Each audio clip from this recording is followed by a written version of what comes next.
What is going on, YouTube? Today we're going to talk about the GOAT, the 35 millimeter film GOAT. You keep telling me that. Who is she? What? What? The Sultan of Swat. The King of Crash. The Colossus of Cloud. The Colossus of Cloud. Babe Ruth. The Great Bambino. The Contax T2.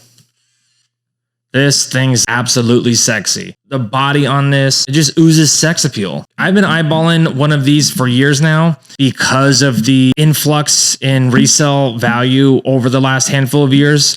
It has become quite a bit of a hypebeast camera, if you will. People know what they have on them and they know the value, so the price tag on these has definitely gone up. I believe when they came out in 91, they retailed for around $300. Nowadays, you can find these anywhere from $900 to $2,000. I was always hesitant. I could never justify spending the money on one of these. That was until a local camera spot here in town called Fremont Photo Co. had one. I was in there one day. He told me, it's $1,500. And I was like, all right, you know what? That's quite a bit of money. So I definitely don't need that right now. If it's there when I go back or when I'm ready, if it's meant to be, it'll be. A few months go by. Financially, I'm in a better place. And I was like, it's time to pull the trigger. So I hit up Jesse at Fremont. Yeah, I still got it. Come through. Now I got my hands on a Contax T2. I've only had it for about 2 months now. A little over 2 months. I've put about 10 rolls of film through it, and I absolutely love this thing so far. The fact that the build is so small, I love that the lens telescopes inside of the body, and it's just easy to throw in my pocket, throw in my man purse. This little pouch it comes with is a nice chef's kiss on top.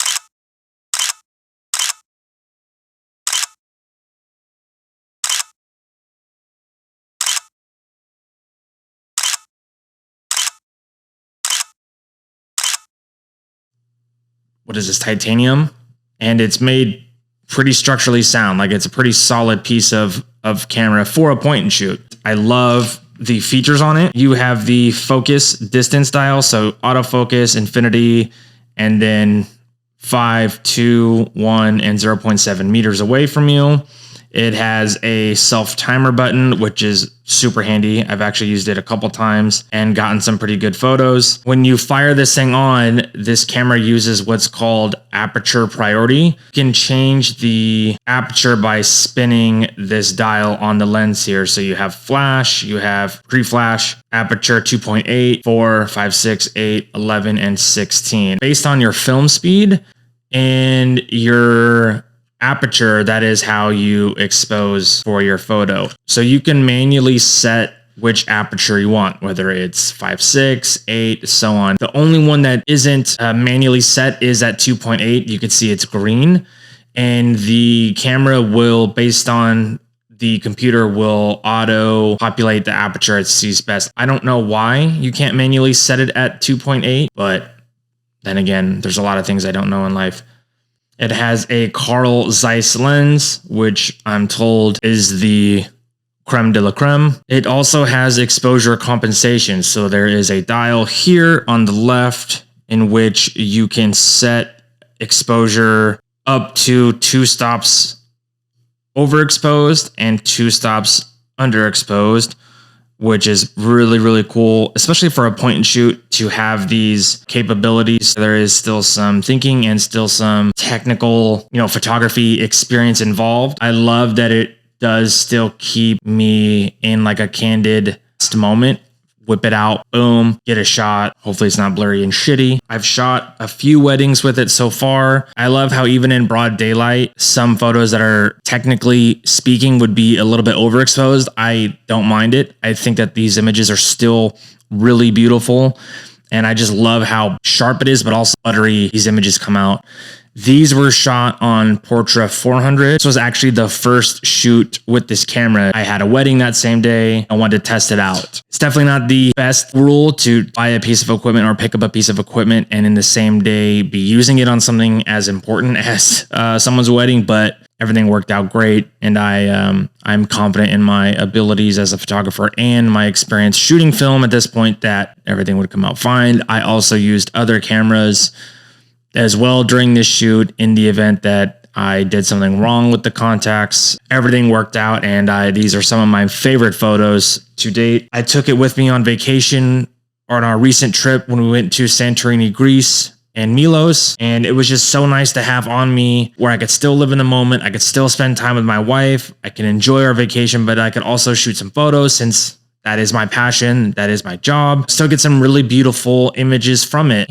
I love that it comes with this case because I wasn't worried about tossing it, in our beach bag for the day. Nice feeling to know that as precious as this baby is, that I can just throw it in my bag and not really worry about it too much. All my other point and shoots, I was very, very big on buying point and shoots at reasonable price. So I would always find my point and shoot cameras at antique stores. I would try to keep the price of what I was looking for between $50 and $100.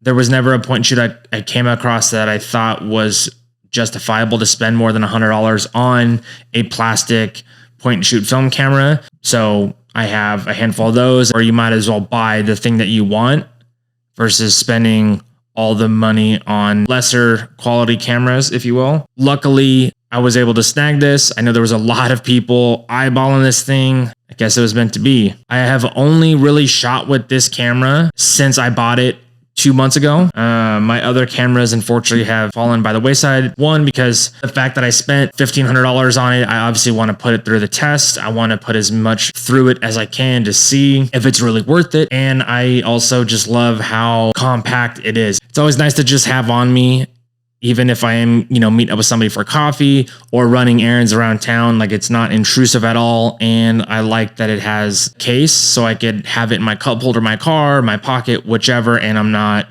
freaking out that it's going to get scratched up. Thanks again for watching me and listening to me ramble about camera and film stuff. We'll see you on the next one. Peace.